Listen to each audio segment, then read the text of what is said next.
Statement by Ministers. Statement by Ministers. Honorable Prime Minister. Yes, Mr. Deputy Speaker.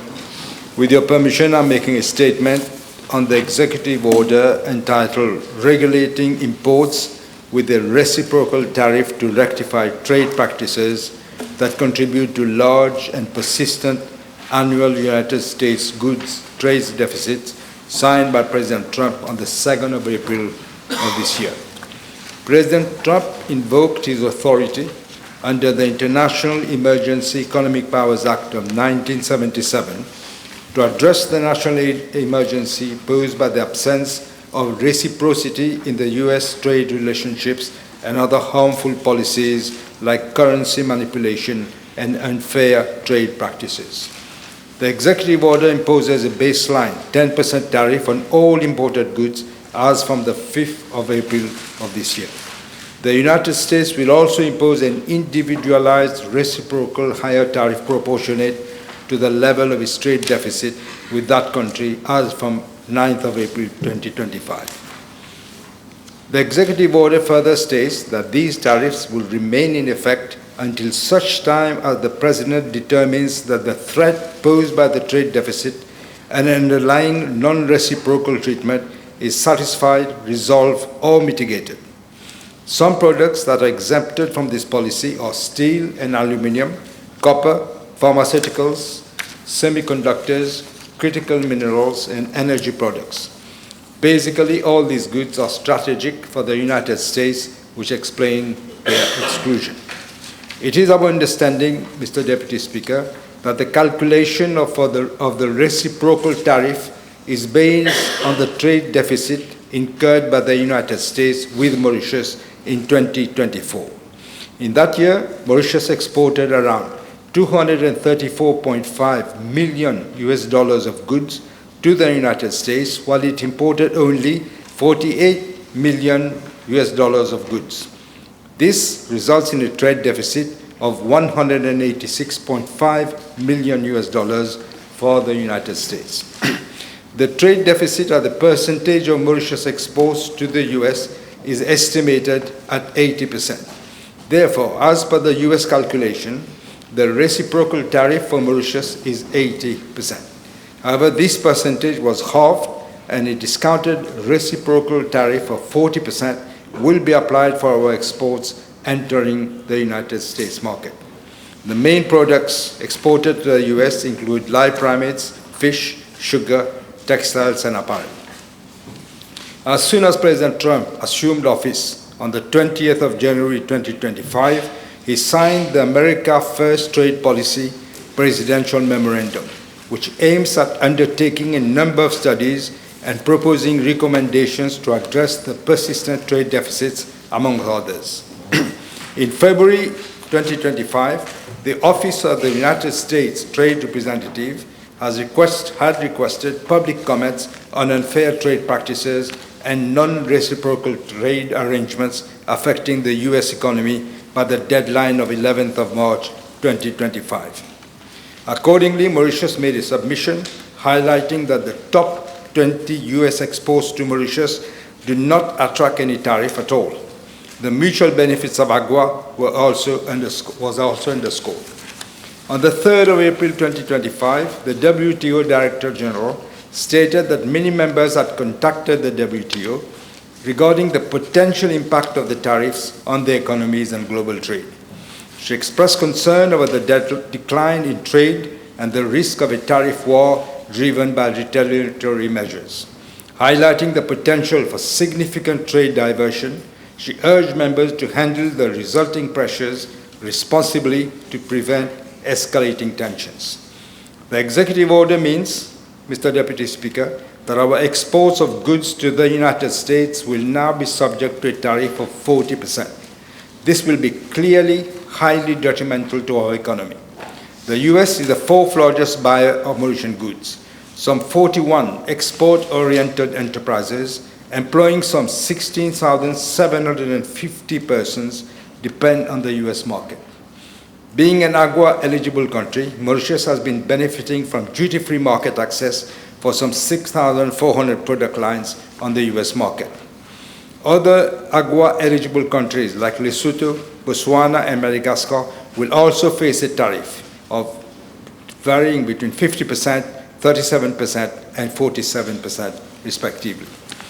The Ministry of Foreign Affairs had a meeting which included high-level representatives from various ministries as well as public and private sector stakeholders, namely the MCCI, the Sugar Syndicate, Business Mauritius, and MIGSA, with a view to charting the way forward and mitigating the fallouts on our economy.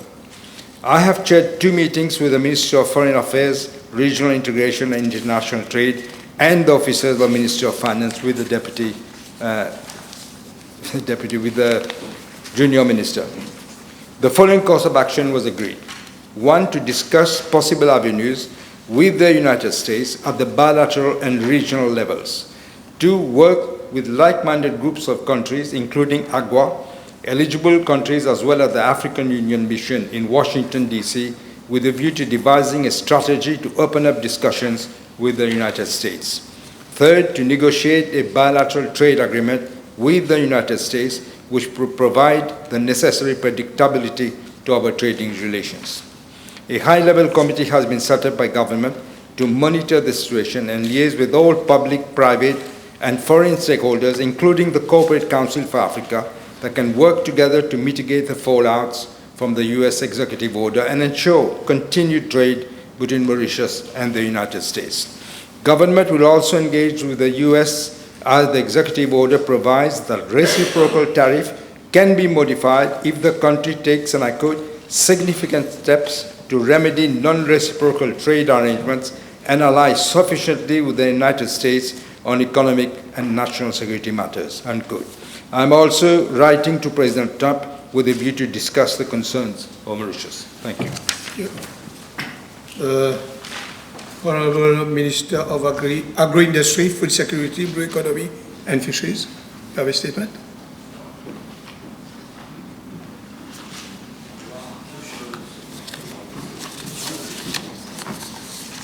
Yes. So the Minister of Social Integration, Social Security, and National Solidarity. You have a statement? Yes, Mr. Deputy Speaker, sir. With your permission, I wish to make a statement on the secured bond investment made by the National Pensions Fund, NPF, and the National Savings Fund, NSF, in Hold Attitude Ltd, a private company registered in Mauritius. This bond investment was made for a total amount of 1.45 billion on the 1st March 2022 and was due to be paid by the 30th of September 2024.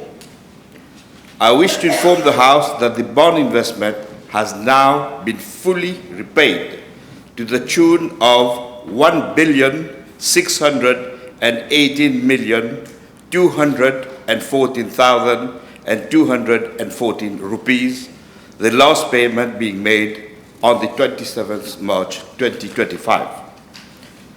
This amount comprises of the following: capital amount due, 1,450,000,000 rupees. Interest due, 142,048,357 rupees. Interest penalty of 3% over applicable interest rate, 26,165,857 rupees.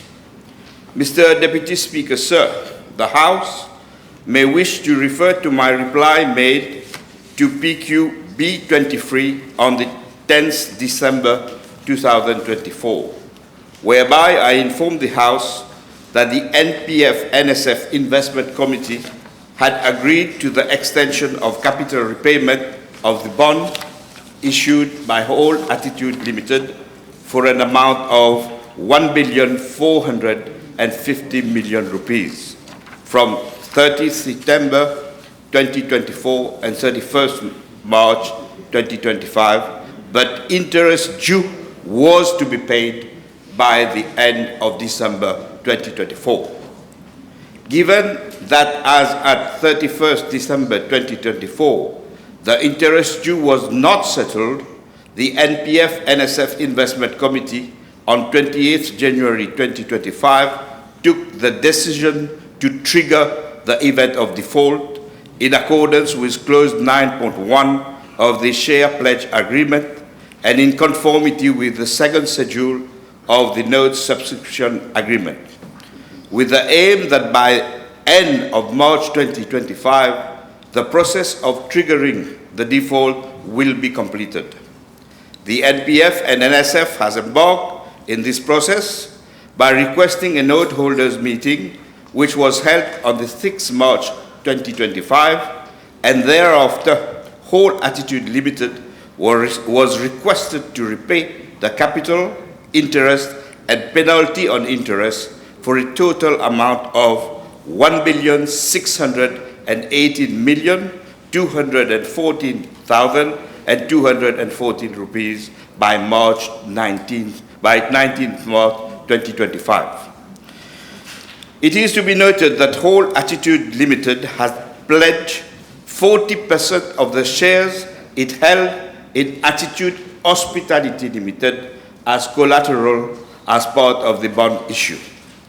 On the 13th March 2025, a proposal was made by Société Anti-Stand, the major shareholder of Attitude Hospitality Ltd, to buy 40% of Whole Attitude stake in Attitude Hospitality Ltd through a share purchase agreement, and NPF and NSF would then be fully paid back by Société Anti-Stand at latest by 31st March 2025.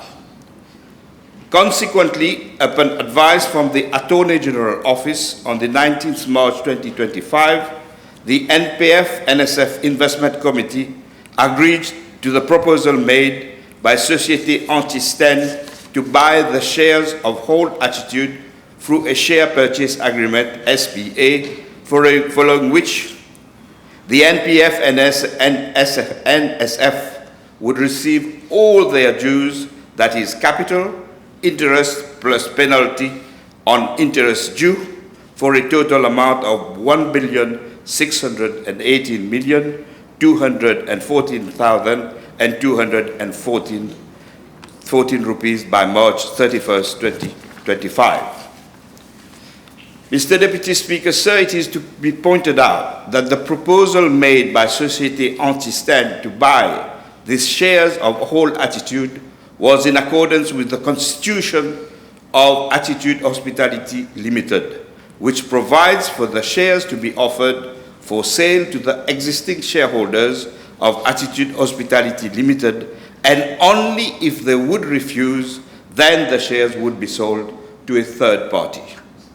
Mr. Deputy Speaker, sir, I wish to reiterate the commitment of this government to ensure that it is the interest of people, first and foremost, that guides the actions of government. In this particular matter, it is the safeguard of the contribution of workers of our Republic under both the National Pension Fund and National Savings Fund that has guided the action taken by my ministry. Mr. Deputy Speaker, sir, my ministry has acted in a fair, transparent, and decisive manner to bring forward a rapid resolution to the recovery of funds invested by the National Pension Fund and National Saving Funds in the bond issued by Hold Attitude Limited. Thank you, Mr. Deputy Speaker, sir.